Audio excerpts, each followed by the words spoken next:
We begin with the Young, Gifted, and Black Entrepreneurial Awards. Carl Gray is the founder of this annual event, and joining us are two of the awardees, Clara Simon and Brian Cunningham. Welcome to Brooklyn 45. Thank you. Thank you. Where did you get the idea to come up with these entrepreneurial awards? Sam, this was, I guess, a marketing ploy 11 years ago to really bring light to a venue in the city, a restaurant. I don't know if anyone will remember it, but it was a restaurant by the name of Daphne's that became Blue Maho. And in the late 90s, it was very prominent as a boutique Caribbean restaurant that was attracted the Patrick Ewings and Imans of the world that came out. But then in the, late to, 90s to 2000s, it fell off. And so when it came to my partner and I as a venue that we can do some events at, we came up with this idea of creating theme-based activities each week to say how we can get people out. And so we launched in Black History Month of that year, 2006. And what we did is each week we came up with this idea. First week we said, all right, Bob Marley, his birthday is February 6th. Let's do a tribute to, that icon. Following week we said, let's honor our women of color. Following week we said, let's honor our collegiates, Black Ivy, Panhellenic, And you've CUNY, come all SUNY. the way from 2006 to 2016. Exactly. And so in the last week, I looked down at my Rolodex and I said, let's clear this out. And why don't we just do something to honor our peers? And from that was forged the Young, Gifted, and Black Entrepreneur Awards. And we have two of the awardees for this year. Yes. Claire, tell us about yourself. My name is Clara Simon. I'm originally from Brooklyn. My family's from Dominica. And I came here in this country in the early 80s with my family. One of the things I always wanted to do was to give back to my community. I have a giving spirit.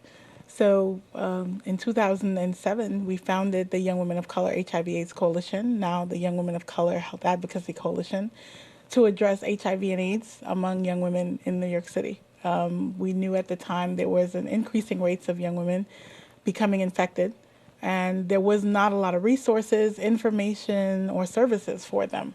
So the coalition basically brought together a group of other organizations to address that issue. We brought together some young women who helped us create our program, create our name, to really look at how we can impact HIV in the Black community, particularly in Brooklyn. And now the coalition works in all 5 boroughs. We have young people in all 5 boroughs. We have young people who've graduated from our program who are now in college, who are now getting their masters, who've developed programs on colleges and universities in this country. And we're really excited about the work that's being done. One of the reasons we expanded our name is because we wanted to address more than HIV. We know there are many issues that are affecting our community, and the health of our community is most important. So that's where we are here today. Great. And Brian, you're almost a household name in Brooklyn. But, but tell us about how you qualified, and tell us a bit about yourself. So I'm shocked I qualified. Just looking at the list of exceptional people that are on the list. Did you say no? So humble. I didn't say no, of course. I wasn't going to turn down the opportunity to have some steak on Carl's expense. But I was just really overwhelmed and surprised, and recently have just been I feel like I'm just living, right? You're living in purpose, and people kind of notice the purpose you're living in and kind of reward that purpose. I started my career as a young professional, as somebody who was trying to help young people identify their purpose, their calling, and kind of a life coach.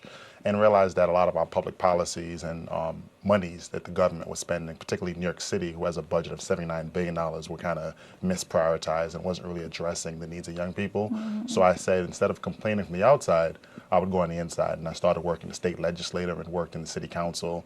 And now I find myself again back on the outside working on an issue of homelessness in the city and preventive homelessness and supportive housing. So it's been an interesting journey, but again, I'm shocked only because I feel like I'm just living my life and kind of purpose is just aligned and things are just starting to happen. You said a lot of the funding has been misprioritized. Yeah. Explain that.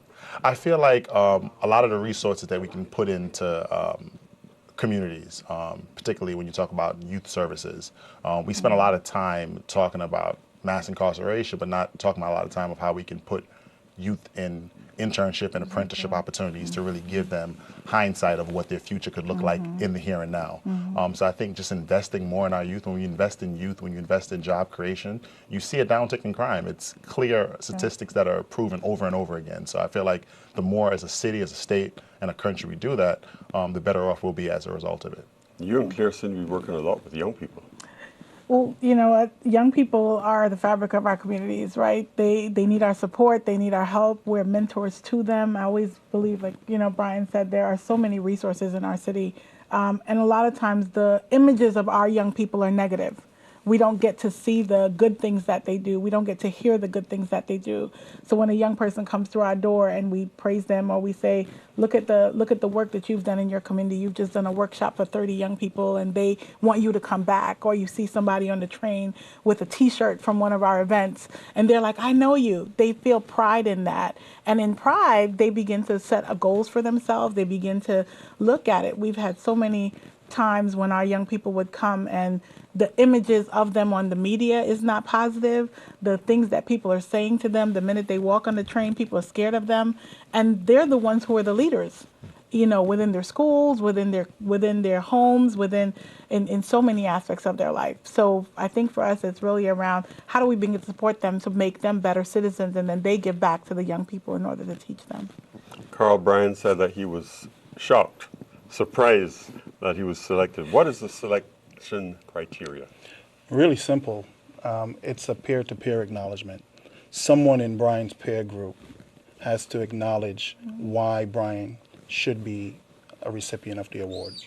And we look at it from an entrepreneurial standpoint. Not that you're an entrepreneur, but someone who's doing something positive, someone that has a history. What we try to do is to establish what we call the timeline of where the person is, where they were, to where they're going. And somebody that's been close to Brian saw that and said his story needs to be told. And what we do is we create that platform of what I call the unsung heroes, where we can allow individuals to basically get to know these individuals who have great, impactful, motivating, stories that, we can broadcast. And, for me, and we talk about the young people, is to create that platform where others can be inspired. Not everyone will make it to certain levels of being a LeBron James. Or, certainly, I'm not saying that we will never have another Obama, but we have individuals like Claire and Brian who definitely are making strides towards success. And why not broadcast and say, well, can we create that platform for others to see and be motivated by what they do?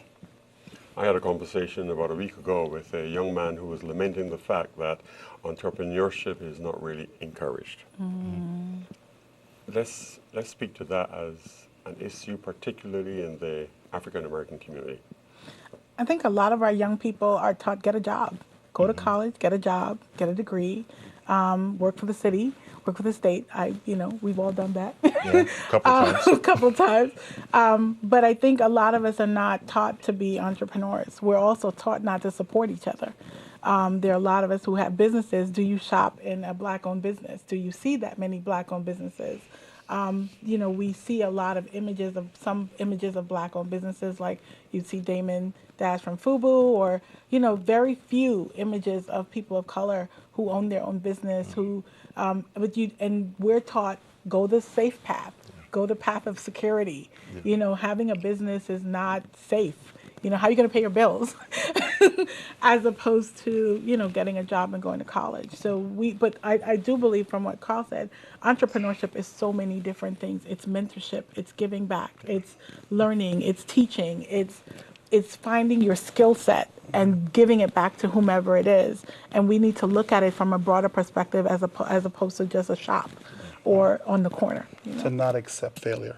And I think, to your point, it is the idea that taking calculated risk, right? So there's some level of risk in entrepreneurship, but there's also this element of exposure as well.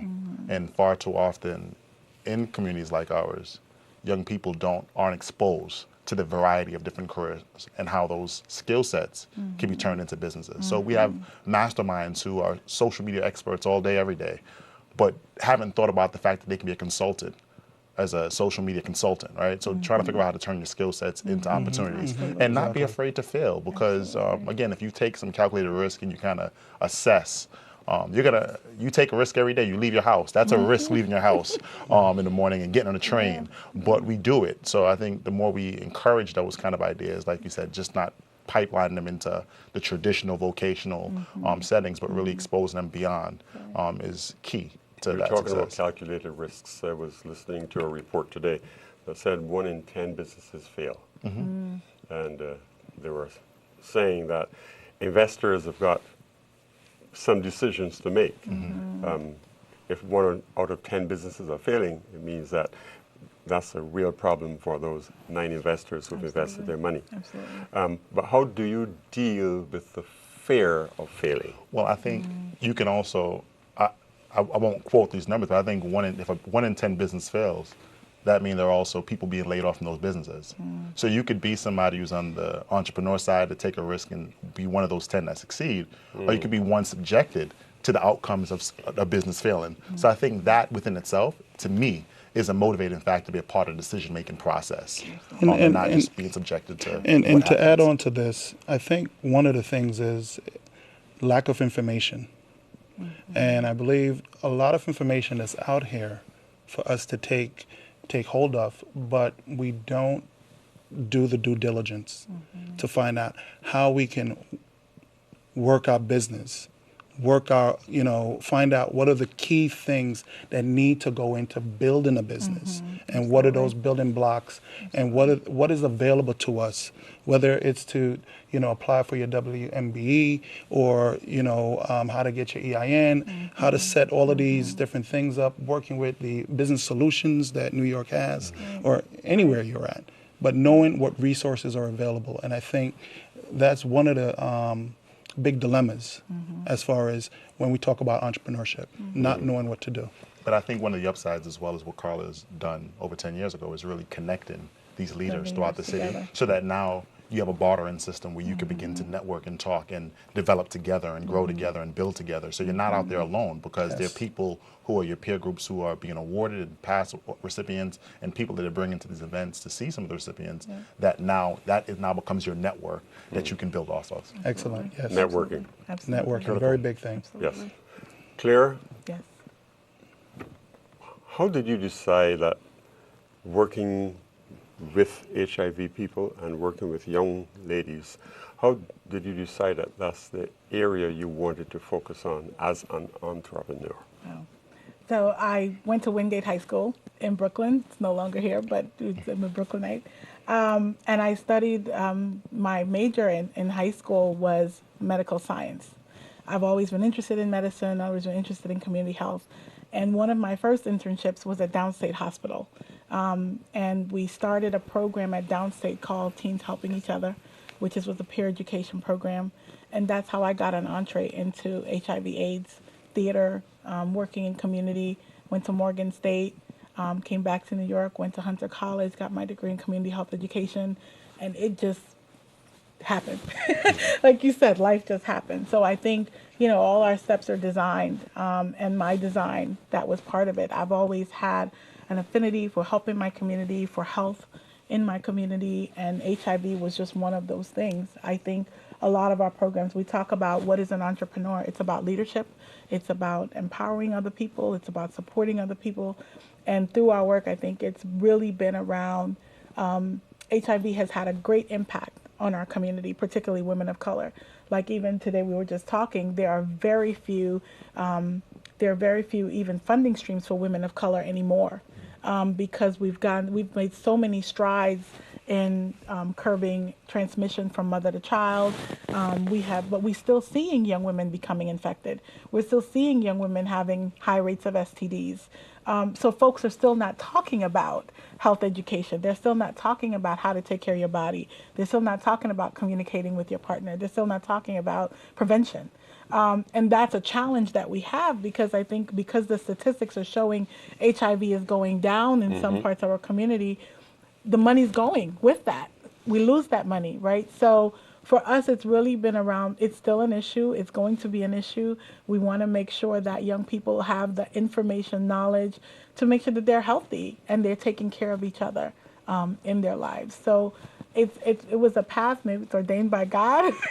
But this is where I'm at, and I've had so many wonderful opportunities to work with great people around the country and other parts of the world around HIV prevention as a base. But we know it's more than that. Like our young people tell us, for me not to become infected, I need a job, I need an education, and I need to know more about my body. And until we can do that, we won't be able to curb anything. Brian, what was the major factor in your making the decision that your field was the field that you wanted to be in and be successful in? Well, I think one of the major factors is my mother. My mother came to this country in the 70s. She thought she was coming to a country that was paved with gold on the streets. It was paved with snow. That's what It's January. It was very cold and very wet outside. But one of the things that my mother did when she got here was my mother committed herself to service, and she wasn't necessarily in the field of public service, but my mother had this atmosphere at home where every Sunday, up until now, you can come to my house and be served a meal, a hot meal, and discussions around the table about social issues always came up, and faith issues, and it became something that I grew up hearing a lot of, about how to transfer faith into action and how to be a socially conscious person that was not going to look at my circumstances around me and get myself out and not pull others along the way. So I think her impact on my life has been great. Living in a fatherless home has also had some impact of having a support community and trying to provide that same support community to other young men of color. So there's been a number of factors, but I would say my mother, my fatherless home, and also the faith-based community has been very much active in my role as trying to figure out how can I enhance the quality of life for other people around me. I also think it's about, you see a need. You see something that's happening in your community and something propels you to do something. Whether that be your faith, your insight, your intuition. But that doesn't always pay the bills. No, And that absolutely that not. doesn't That's why we always call lead, on coffee. that doesn't always lead to success Absolutely at the not. bottom line. But at the end of the day, I think for me, it is paying the bills, because for me now I'm exposed to different things. I've been able to get my college degree. I've been able to work for mayors. I've been able to work for different people who see my potential, see my growth, and can support the work that I do. So at the end of the day, it is about paying the bills, but it's also about where is your heart? You know, there's a saying that says, do what you love. And sometimes what you love is not what pays the bills. a labor of love at the end of the day. Absolutely. But I mean, I agree with Sam at some point. You know, over the years, I've always heard, how are you going to monetize? You know, if you go on YouTube, the first thing they talk about is monetize. Monetization. You know, how do you utilize all of these things that are coming to you to make money? And at the end of the day, that's why we say entrepreneurial, right? Where it's the spirit. The spirit. It is what's driving you. It's that force behind it, that positive energy that enables you to look beyond just your own selfish needs. It's to help the next person. Right. To say, hey, what can I do to make things better? For me, this has been a labor of love. And at the end of the day, for me, it's what keeps me uplifted in any of my darkest times. Absolutely. You know, I mean, professionally, I still do IT project management, you know, for many different Fortune 500s, for almost 20 years now. And at the end of the day, when I look at some of the things that I do and I take some of that knowledge and bring it into this program, you know, I look at bringing structure, being able to network, being able to meet individuals like these guys and just say, wow, I'm inspired by this, you know, because everybody's story brings light to something fantastic, you know, and, you know, anyone that will come and be a part of this program and that is selected, for some, they've never been honored in their life. You know, I've watched individuals come on stage and shed tears. We was just sharing a story about one of our former honorees last year, Magdala Cooper. And Magdala is almost, I believe, like the ambassador to Liberia. So, but she made a statement. She said when she came from civil unrest in Liberia and came to Newark, New Jersey, she saw people of color fighting against each other. And she said, as we said, this is supposed to have been the land of opportunity. Why they're fighting? And if you come to America, this is the place where you can make your bed and grow. So hopefully those that are listening, you know, there are so many things to do that can fall into your lap. We've got 30 seconds left. All I say is hold tight to your dreams. You know, don't be scared of failure. And at the end of the day, if I want to plug the awards, go to YGB Awards, www.ygbawards.com. The event is February 24th. It will be held in Dumbo, Brooklyn at 26 Bridge Street. I look forward to everyone being a part of this. I haven't been invited to be. Oh, I'm sorry. It's the young. I'll send you an The young. The young. You get my mail glass on Monday. You can sit at Brian's table. Okay. Brian Cunningham, Claire Simon, and Carl Gray, thank you for being on Brooklyn 45 and talking about the awards. I know it will be successful. I know that lots of young people who are watching you are inspired by what you've got to say, and we've really got to get the message out to young people that they can't just work for somebody. They've got to work for themselves. And now we move on to our young academic achiever. Natalie Martinez attends St. Francis Xavier Catholic Academy, located in Park Slope. Natalie is the president of her 7th grade class and is also part of the student council. Welcome, Natalie. Hi. How are you? Good. So do you mind telling our viewers what motivates you to do well in school? Well, school is like a challenge, and with a challenge, you of course have obstacles. Our obstacles for most average students are your grades, and so I think of like school and grades as what would happen. It's going to affect you later, and grades are always going to stick with you no matter what. What inspires you to do well? Is it like your brother, maybe a sibling, your parents? It's my parents because I want to make them proud. That's really good. And what do you aspire to be in the future? I either want to be a lawyer or a veterinarian. If you become a vet, what animal would you like to specialize in? Dogs. Yeah, I love dogs too. Yeah.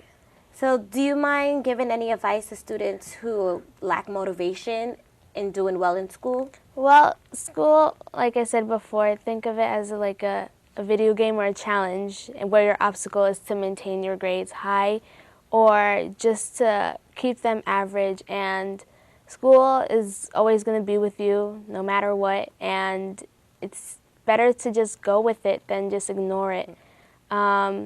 Classes are what keeps your grades up, and it's best to attend it well. And what advice would you give about the balance? Because I know now people your age are always on the phone, texting, FaceTiming. What balance would you advise or balance would you recommend for them to have in order to still have a social life but as well maintain good grades? Well, I think that homework is kind of like that balance, that your homework, what you get, is what is like reflecting what you learned throughout the day. So the homework is kind of like your pop quiz or test of the things that you learned in school. And I think that after you do your homework, you're like relaxed and have fun, but yeah. Okay. So your friends sometimes ask you, oh, can you help me with the homework? Yeah. And how do you go about that? Do you guys have study groups? Well, sometimes they call me on my phone, and if I can't answer, I can't answer. But what we normally do is we study like throughout class. When we have like free time, we do all of that in class. Yeah. And a class president, is that a lot of responsibilities? What jobs do you have? Well, being class president is a lot of responsibility because you're like the face of your classroom. Of course, it's not like something that a lot of people would be wanting to do, but taking that responsibility means a lot to me because it means that I have to just maintain the classroom in order. So do you make any rules that everyone has to follow because you're the president? Not really. In student council, we normally just talk about these small things that we're going to be doing, for the Christmas. We're going to be doing something for Christmas, a toy giveaway. Oh, that's really good. And that's what we mostly talk about. Who are you guys giving toys away to? I think it's an orphanage or something like that. Oh, that's really good. And as president, you should be proud of yourself. Yeah. And what advice would you give to the next president who comes into your class? Well, to be confident and don't worry, it's going to be all right. Even though there's ups and downs, there's always, If you had to give any lasting impressions of someone who's watching or our viewers about what they want to know about you, maybe you're a good student and always to inspire, what motivation would you like to tell our viewers? Well, to never give up. Even if you think that you're failing, there's always a point where you could raise, even if you think that you're failing. Yeah. I know sometimes everyone always says, never give up, but it's just so hard when you just feel like, oh, maybe it's time to give up. Yeah. Am I the only one who feels like that? Sometimes you... Well, sometimes I have doubts, if I get, a really, not so good grade that I'm proud of. I always try to study harder. I limit my time on electronics and, go more into looking at books. And for some kids, that's really hard because they are really addicted to their phones and stuff. Yeah. But it's good sometimes to get off of your phone and look into books. Do you have a favorite subject? I would say that my favorite subject is science. Okay, that's a good subject to like. Yeah. Well, it was a pleasure having you, Thank and you. I wish you excel even more in school. Thank you. Thank you.